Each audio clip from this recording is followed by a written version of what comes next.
Here's how you know if you love yourself. Number one, self-confidence.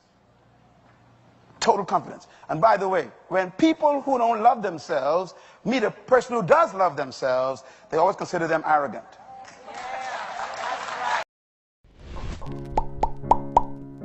This is Relationship Connect, building a healthy relationship. And to understand the question, you got to understand who was talking. The person who asked the question was a Pharisee. A Pharisee was a religious leader of that day. Pharisees were trained in all the laws of Moses and the prophets. There were 669 laws, write that down, you're going to remember that, that the Pharisees tried to obey. In other words, they studied the whole Old Testament, especially the first 5 books called the Pentateuch, the books of Moses, and they extracted every single law or anything that looks like a law. They extracted it because they wanted to obey them so they could be righteous before God. So there were 669 laws when they counted them up. Now that's a lot of laws to try and remember. I won't talk about trying to keep. No wonder why they were always frustrated, because they were far, you see. That's why they call others sad, you see. They were sad, you see. They were trying to do this stuff that was so tough. And it's very interesting. One of them came to Jesus and asked a very important question, and I think it's the kind of question you and I would want to ask too. In other words, look, I grew up in my father's Jewish house. I've been to the synagogue. I took theology. I'm a Pharisee. I've been trying to get this thing to work for the last, 50 years of my life. Look, Jesus, you seem to be very smart. Okay, can you tell me, out of all the 69 laws, here was the question, which one is the greatest to keep? In other words, if I was going to keep one law more than all the others, what's the most important law for a human to keep before God? That was a good question. Because 669 is just too many to remember. And I won't even talk about trying to keep. So can you boil it down for me, Jesus? Just break it down. Just give me the main one. And his answer blew their minds. He didn't say, don't commit adultery, don't steal, don't lie, don't curse, don't worship other gods. He didn't say that. He just said the most important law is this: to love the Lord your God with all your heart and all your soul and all of your mind. And then he did something the man didn't ask.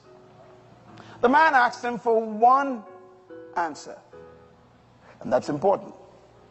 But he gave him 2 answers to one question. Why? Because he couldn't answer the question with one answer. Because the question required 2 answers. Now notice what the answers were. He said, first of all, you should love God with all your heart, your soul, your mind, your strength. But then he kicks in. He says, oh, and the second one is just like the first. Now the man didn't ask you for the second one. There's only one question. But you see, Jesus said, look, the second one is connected to the first. Love God with all your heart, your mind, your soul, your strength. See, a lot of us find it easy to say we love God. We worship, we give, I love you, Lord, and I praise you, Lord, and you're faithful to church, and you're always going to these meetings and prayer meetings, and you go witnessing, and God said, okay, that's fine, but what about the second part? I know you love me.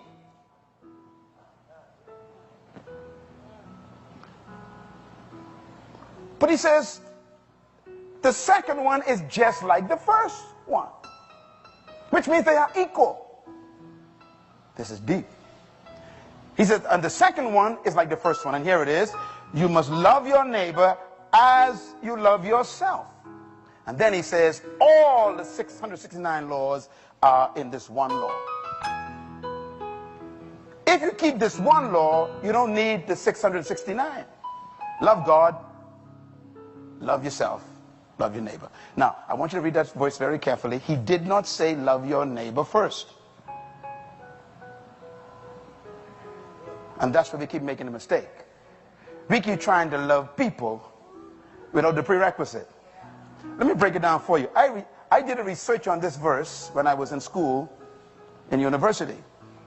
It's one of the verses that I researched with my professor, who's going to be here next week, Dr. Jerry Horner. He was the leading, and still is, one of the leading Greek scholars in the entire United States. He helped to translate the NIV Bible.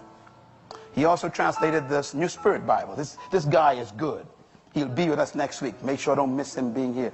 You will go advanced like that when you read the Bible. The guy is good.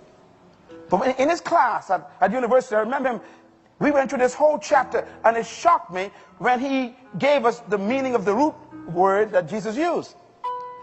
First it says love God, which means to pursue and focus on God's character and God's nature and God's qualities. When you love someone, you want to pursue them. You want to understand them. You want to get to know them. You want to be with them. Why? You want to understand how they think, what they need, what they want, what their desires are. He said, do that for God. Pursue God with all your might. Get to know God's qualities, his characteristics, his nature, what he's like. Stay with God so you can know God. But then he says, love your neighbor as yourself. And here's the words that are used here in the original Greek. It means to the same degree. Love your neighbor to the same degree that you love yourself. In other words, the same measure that you love yourself is how you will love your neighbor, Jesus says. The implication is loving God should result in self-love, and then self-love qualifies you to love other love. Put it another way, you can only love others to the same degree and measure you love yourself. Write that down, very important. Stop trying to love people first. This is why you got hurt.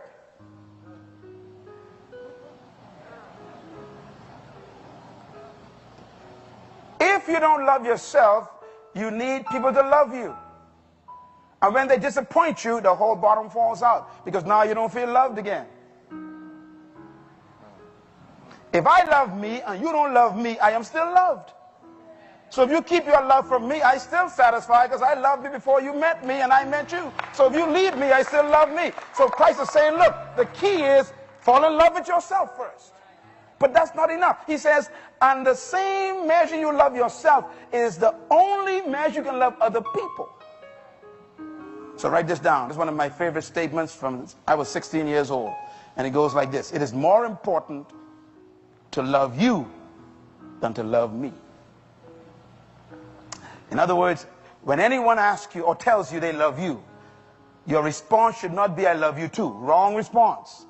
According to the kingdom of God that Jesus is establishing, he said, when they tell you, I love you, your response should be, but do you love you?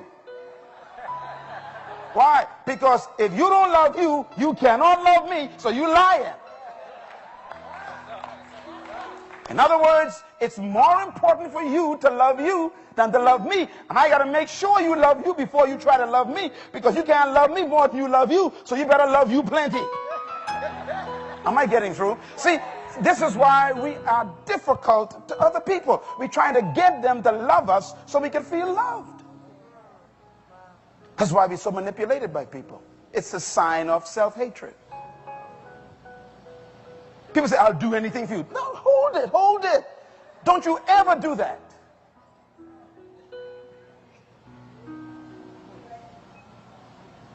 And that's why it didn't work out for some of you. Because you went in looking for love. And whenever you go in looking for love, they can control you 100%. Because they could threaten to take it back any time. Loneliness is a manifestation of self-hatred. Let me put it another way, please. Write this down. 7 ways to self-love. Please, this is good stuff. Write this down. This is fresh from manna of heaven. Number 1, self-love is a result of self-discovery. I need another seminar to teach that all by itself. You got to discover yourself first, or you'll never love yourself. Number 2, self-love is a result of self-source. What I mean by that is you have to discover where yourself was sourced. Where did you come from? You cannot love yourself if you don't know where you came from. Because source determines value. Oh boy. In other words, if I took a piece of rock and I cut it in half, does it become anything else? No, it's just a piece of a rock again. And if I cut it again, what it becomes? a piece of rock again. In other words, whatever it was originally, no matter how I break it down, that's what it is. So if I took a diamond and I cut it in half, what I get? 2 diamonds. Cut it again, I got what? 4 diamonds. So now, you see, it maintains the value. So if you don't know your source, you don't know your value. Number 3, self-love is a result of self-worth. You can never give yourself worth if you don't know where you came from, and you can't know where you came from if you don't discover yourself and discover your source. In other words, you are suffering from other people's value of you, and that's why you need them to keep giving you value, or sometimes we create value out of the things we collect. That's why the fashion industry controls your life and you're broke and depressed, because you keep trying to buy things to give yourself value because you ain't know how much you're worth. This is why you collect cars with big names and dresses with fancy, brand names, and shoes with brand names, and you want to live in a certain area. Why? Because that whole thing has to do with a lack of self-love. You need to collect things to give yourself value. That's why when you lose them, you really go crazy. Self-worth. Number 4, self-love is a result of self-esteem. Esteem means, how much do you estimate you cost or worth? What is your estimate of your value? And some people, it is so low, they sell themselves on the street. It's called prostitution. Sometimes they sell themselves sophisticatedly in their jobs. Or even sell themselves in a relationship that they know they shouldn't go that low, but they don't have any estimation of their true value, and so they sell themselves cheap on the altar of compromise just to have company around them. What a tragedy. You shouldn't marry anybody to make you feel important. Forget it.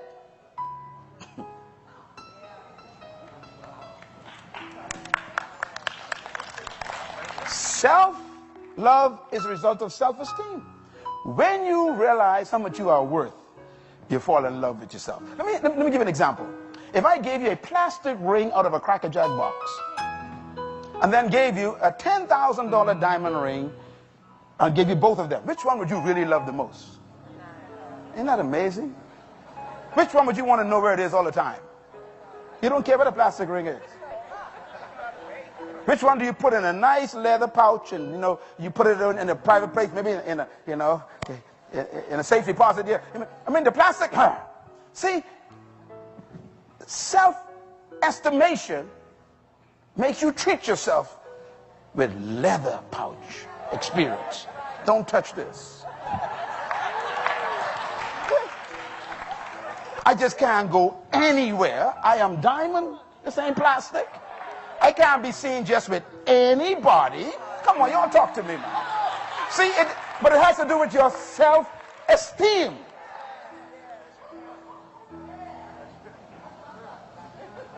Self-love.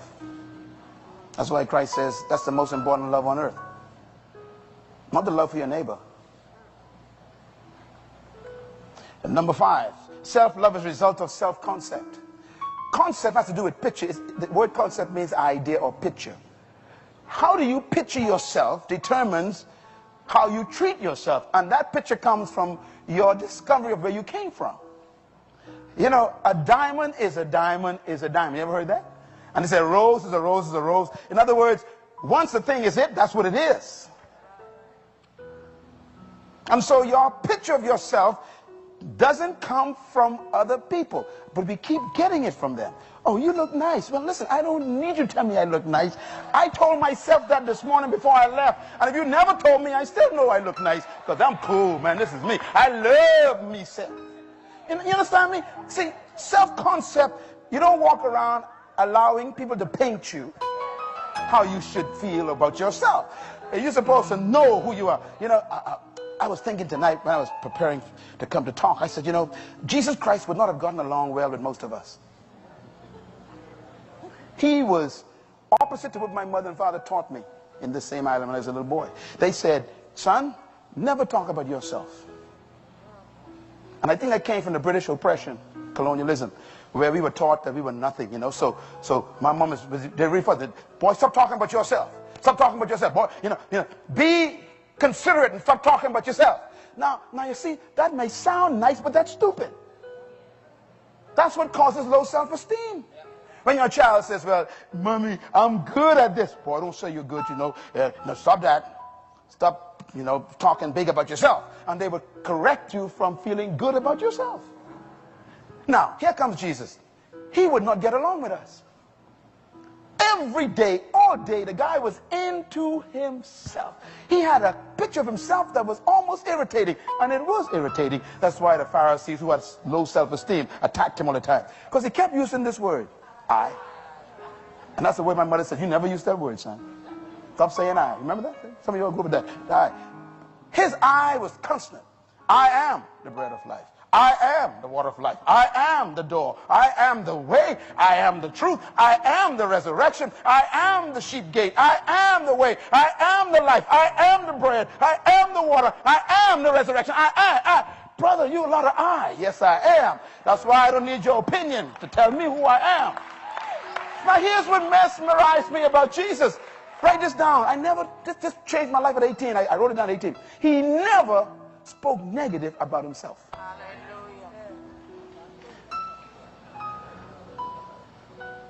Number two, he never accepted anybody's opinion of himself. Because when you have a sense of self-concept, your own picture, that other people's opinion don't touch you. Their perception don't touch you. You got to be very important to be able to say to yourself, I am.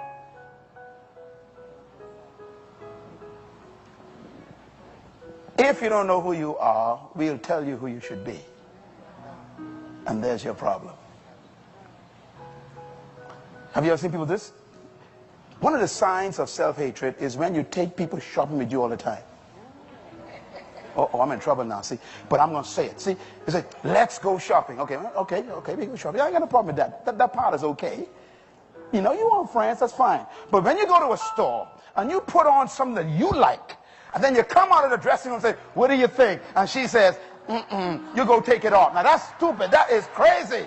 If you like it, honey, this is my body. Forget what you think. I love me. I like this. Clap, clap, clap. Praise God. But that's a sign of self-hatred, see? Why? You want to dress to please the person. It's a sign of self-hatred.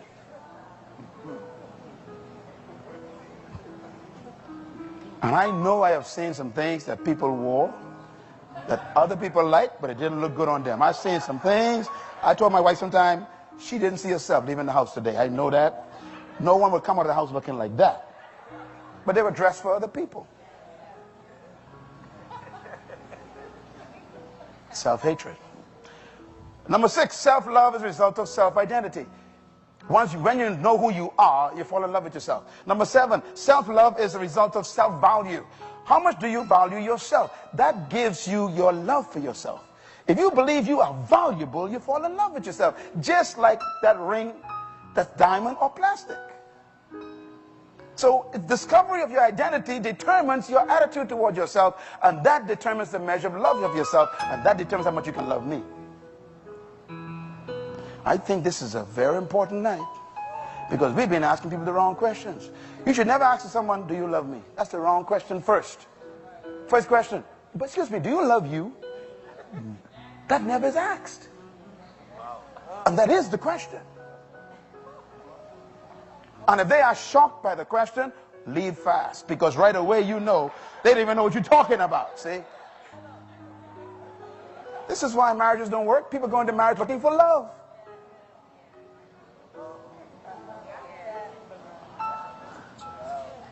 You don't go to marriage looking for love. You go to marriage because you already love yourself and you want to share that with someone else. That's all. You ain't looking for none. You got it already. It's very important. And number 7, self-value. And here's some point I want to make here. Self-love is the source of true singleness. I think you're feeling it already. That's why I always tell people, you ain't single yet. Singleness is the most important relationship in the world. Because singleness is being totally in love with yourself first. Singleness means that you love yourself so much, if no one loves you, you're still happy. Singleness means that your best friend is yourself. You can spend all day with yourself and take yourself out for dinner. Oh, come on, I feel like shouting all by myself. And believe me, I could do it all the time. Even as a married man, take myself for dinner and order stuff for myself. Love myself. That's why my wife is so safe, because I love myself.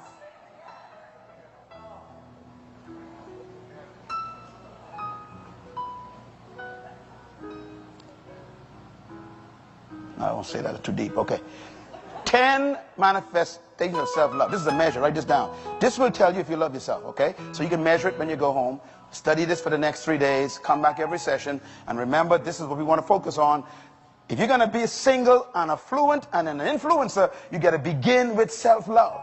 Here's how you know if you love yourself. Number one, self-confidence. Total confidence. And by the way, when people who don't love themselves meet a person who does love themselves, they always consider them arrogant.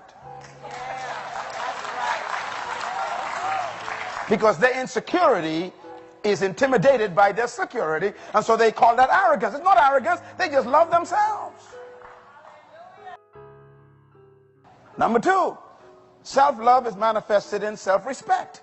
If you believe you are a diamond, you don't just put yourself in any situation, go with anybody, wear anything. You have self-respect. It's a sign of self-love.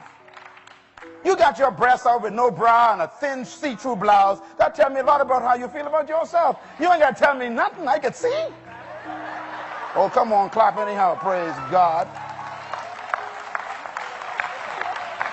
You shouldn't be that cheap around the world, selling yourself free and no one paying for it, everyone watching, looking at you.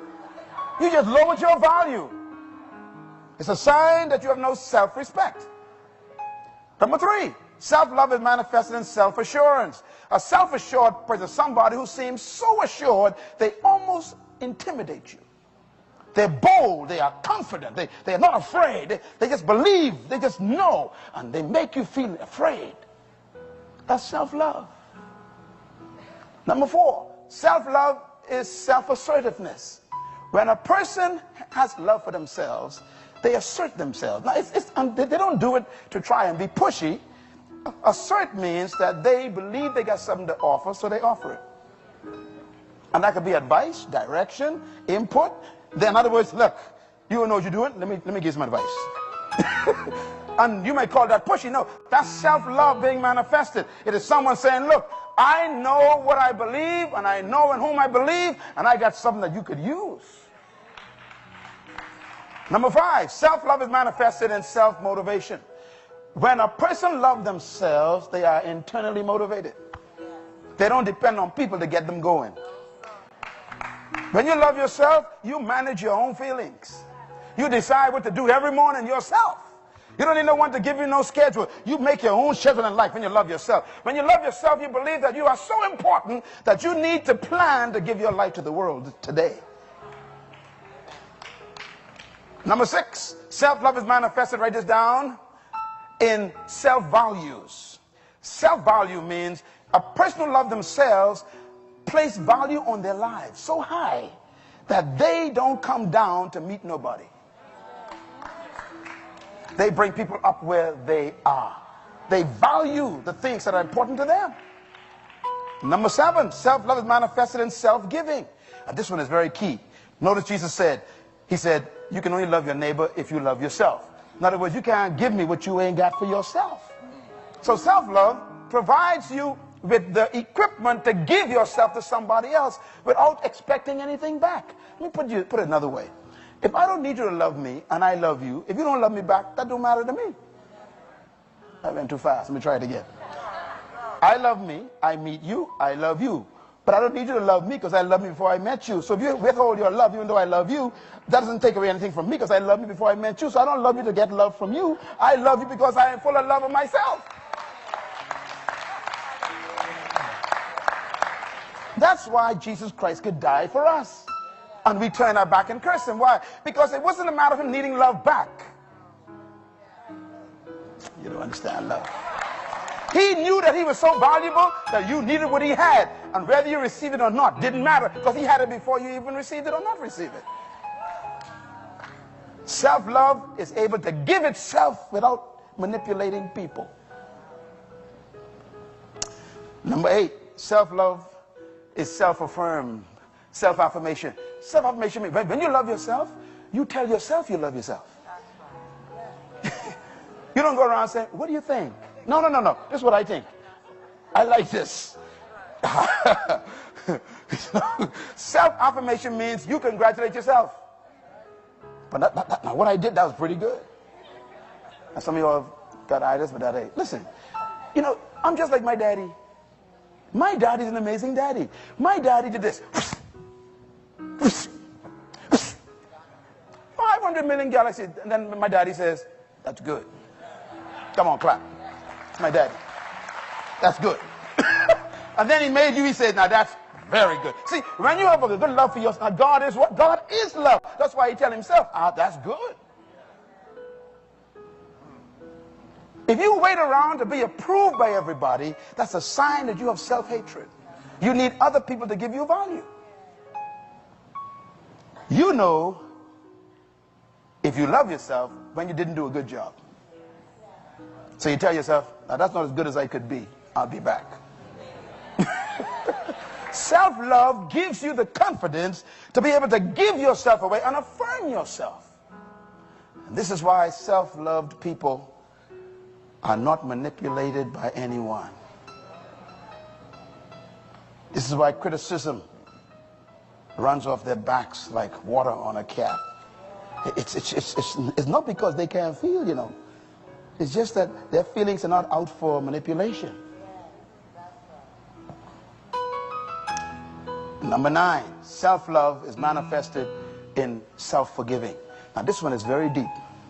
The average person in this room have not forgiven themselves for a lot of things yet. And sometimes you think you do, but you keep carrying this weight. Boy, what I did 5 years ago, I don't know. And you carry this thing. Oh, the things I did last year, man. See, and you can't. Listen, when a person loves themselves, they actually have a good relationship with themselves, and they say, you know, that was dumb what I did last week. Now, you know better than that, Myles. Why you did that? Stop doing that. Yes, Myles. Okay. See, and they forgive themselves. We walk around trying to get people to forgive us, when in fact we haven't forgiven ourselves. Now, remember, you can't do for others what you haven't done for yourself. So if you ain't forgiven yourself, you can't forgive me. And number 10, self-love is manifested in self-investing. Okay, if I gave you a diamond ring, would you pay to secure it? Let's say a $50,000 diamond ring. Would you just put it on the floor? No. You would pay to get some kind of security for that, right? You would even pay maybe for, what you call them box? Yeah, you would pay monthly for safety deposit box. Why? Because it's valuable. In other words, you would invest in something that is valuable. Now, you wouldn't get a safety deposit box for a plastic ring or a Cracker Jack box. In other words, investment is a measure of value. I love myself so much that I read, at least I try to read 4 books a month. I keep investing in myself. Come on, I think I have something important to offer the world. So I keep expanding my mind, expanding my concepts, learning new things so I can learn how to be more effective. I keep investing in myself. Why? I love myself. Then I make sure I eat good food, and I try to pay a little extra to get healthy food. You know, instead of drinking, you know, just the juice drink, I drink the pulp, you know, so the pulp drinks. You know, so, and it might be a little extra, but I love myself, see? And I so invest in myself because I want to be strong and always ready to go, you know. At age 54, man, you want to fight? Come on. No. In other words, when you love something, you invest in it. So here's a guy sucking on a cigarette. That tell me right away the guy don't love his lungs. Self-love determines what you invest in. You invest to go back to evening school, to take a course that you didn't get. It's because you love yourself.